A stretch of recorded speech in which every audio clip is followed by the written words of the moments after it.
Good morning! Ayan, official nang walang pasok si Chris. Wala, nag-ano na naman siya, daddy.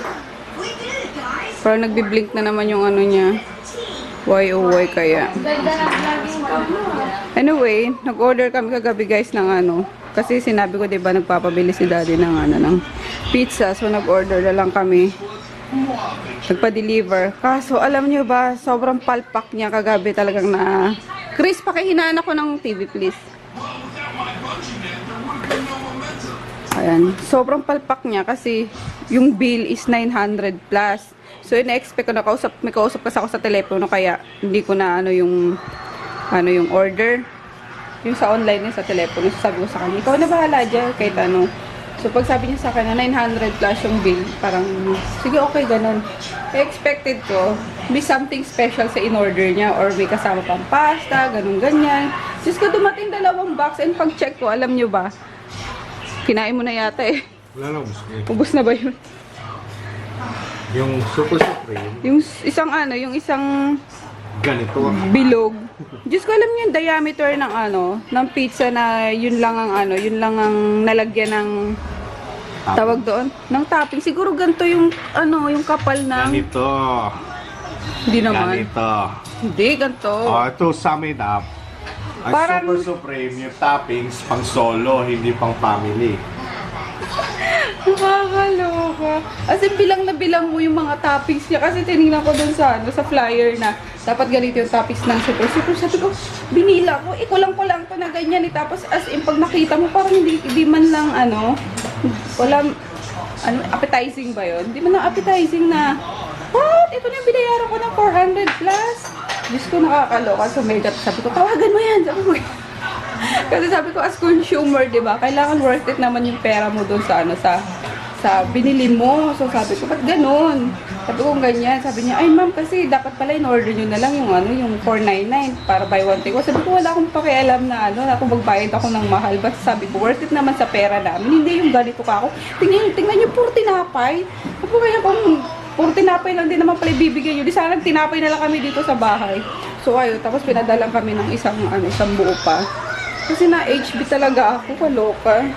Anyway, kaya aga-aga nagrant ako diba guys. So, di ko na kasi na-share yung kagabi.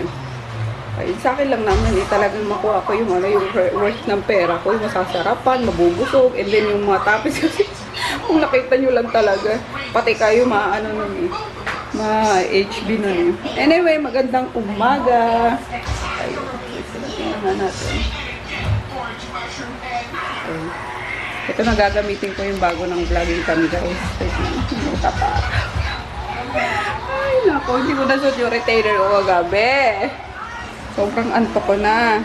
Kahit eto, hindi nakaligo sa sobrang ano eh, laro eh. Kaya sinasabi ko sa'yo, nakakasira ng buhay ang gadgets, anak. Kain tayo guys, lunch na, sakto. Hindi pala sakto, lagpas na 12:00. Ayan. Fried chicken lang. Hindi ko na vlog yung paggawa kasi gutom na ako. And then kimchi stew or kimchi soup. Ayan. Let's pray daw. Bless the Lord in this year, gift that you are about to receive from the bounty to us our Lord. Amen. Kain tayo. Ayan, sobrang sarap ng ano. Kita ko ulit. Yung kimchi ano. Nilagyan ko lang siya ng fish cake, dumpling, tapos yung rice cake. Ayan. Sarap. Sobra. Kain tayo. Wala po bang nanonood kami ng ano? Ariko. Sana dalawang puso.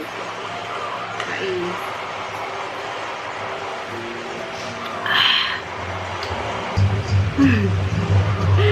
Hello.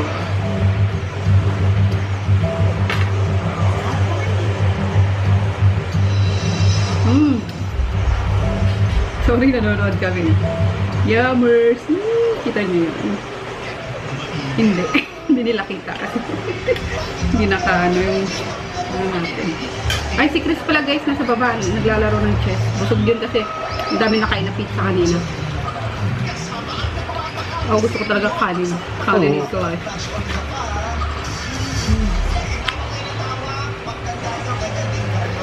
Sa Jessica. Saan makapasok sa ano? Grand Finance ba yun? Semi. Semi pala. Nasa Q&A. Kailangan Nakakalokay. 5 corona. 3 lang. 5. 3! Whatever. Sama? Sige. Tikman. Ano dito? Yan naman. Huwag masyadong super dami. Kimchi lang naman ito nilalagay ko sa'yo. Alright. Alright. Sobrang sarap sa ano. Sa lalabunan. Init na oh. Nainit. Tapos chicken. Fried chicken. Ang partner natin. Dapat i-adobo ko to. Sabi ko, fried chicken na lang. Parang hindi bagay sa amin. Sa kimchi.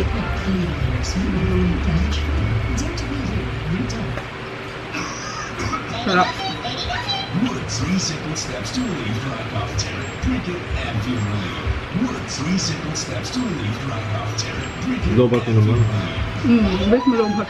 Ay, hindi. Tagal na kasi yan.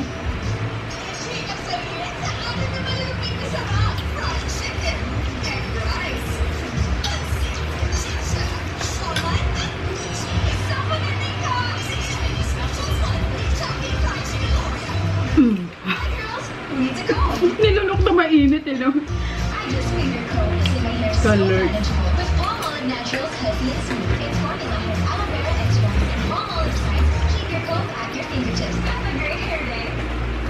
Let's get down. The number one tender juicing is. Moved up. The number one tender juicing also makes the cheesiest. Bakit kaya kahit ano 20 minutes mo na pinakulaan yung kimchi, no? Hindi na wawala yung crunchiness niya. Siguro dahil naburo na siya. Kaya masarap. Kasi kapag nagluto tayo ng nilaga, yung gano'n na nilalagyan ng mga gulay, di ba pag sobrang kulo, mawawala yung ano, pagka crispy. Walang napansin ko sa kimchi. Sarap. Punta kaya tayo mawa mamaya, Daddy. Bili tayo ng ano. Para mahin ako na. Dry clean mo na yun. Pambayaraw. Yung ano, tripod na ano, pwedeng nabibend-bend. Halin. Meron ka na nun ah. Hindi siya napapaano, pababa yung kuha. Kaya sa cellphone niya kaya natin.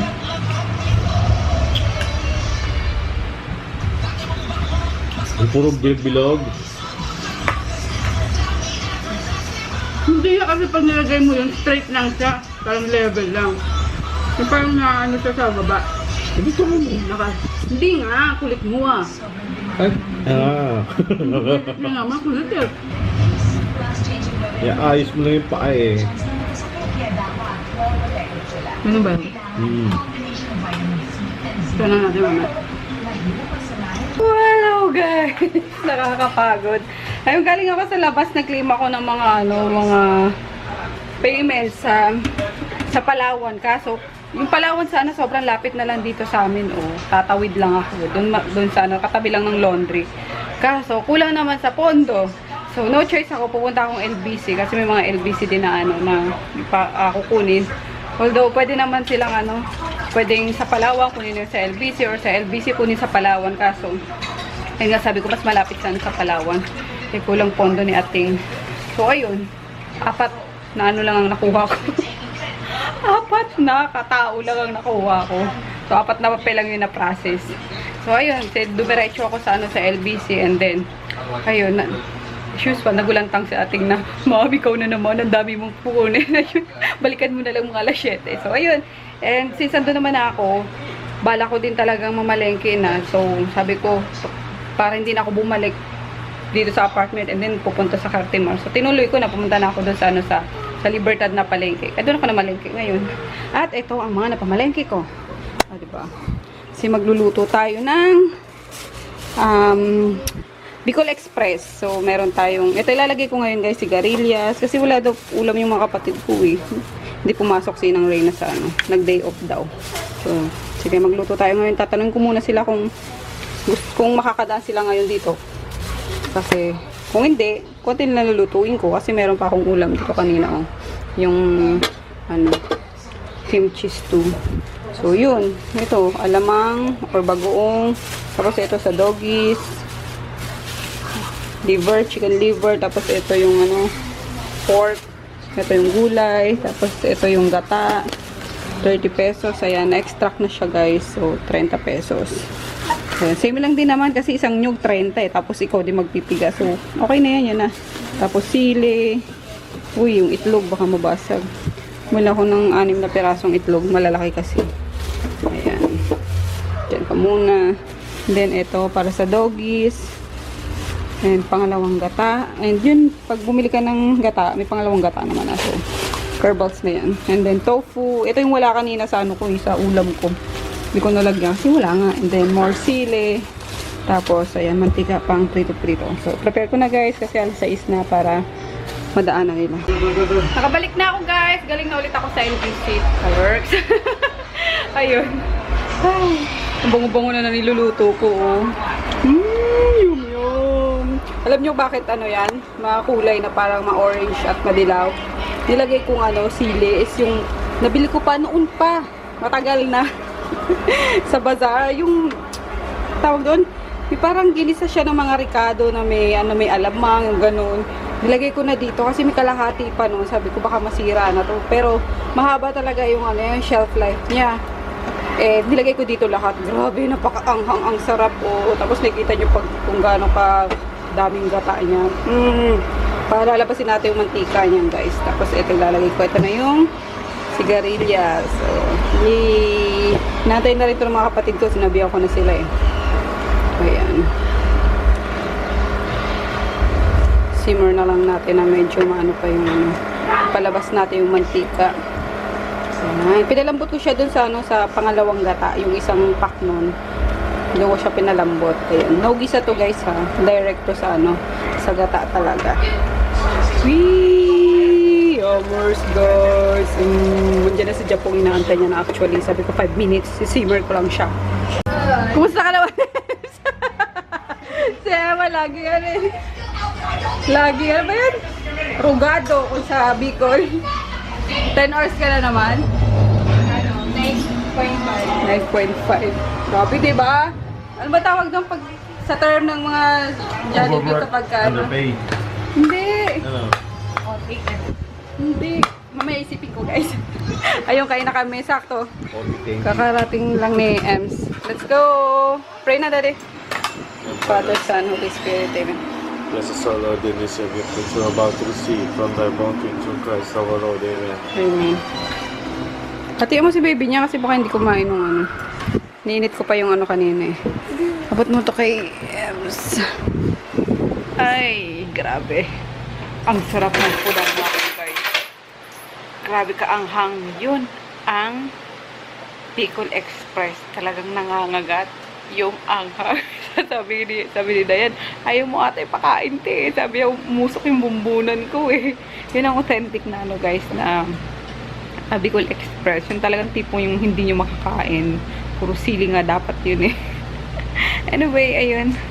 Nakapag-freshen up na kami, Daddy. Nakapag-edit and upload ako, guys, ng 5 vlogs. Ayun, bastos yung ano, battery. Namatay. Anyway, yun nga, nakapag-upload ako ng 5 vlogs ngayon. Sobrang sinipag ako. Pero naka-scheduled yun, guys, kasi, ayun, alam niyo naman, kapag busy ako, hindi talaga ako nakapag-vlog. So, pag nag-edit naman ako, I'll make sure na madami yan. Madaming pondo. Nagpo-pondo na ako ngayong ano. Ayun nga, summer. Mabenta yung ating, yung ating business. So, kailangan naka-focus din sana sa business pa rin, di ba? Kahit na nagde-daily vlogs tayo. So, ayun lang. Parang, di ba, umana yung chan mo humapdi. Dahil sa anghang. Pero hindi yung siguro ako sobrang anghang. Pero ang sarap, grabe talaga yung tipong, guys, yung tipong ang kapal na ng dila tsaka ano mo, tsaka ng buo, yung buong bibig mo. Para kang kumain ng ano, ng fire noodles. Ganon. Nakaka-lurks. Anyway, ayun lang guys, ang ganap ngayong araw na to. So, thank you so much sa mga panonood, sa mga nanonood, sa continuous niyong panonood, yung mga bagong subscribers, maraming salamat po. So, yeah, good night, see you bukas.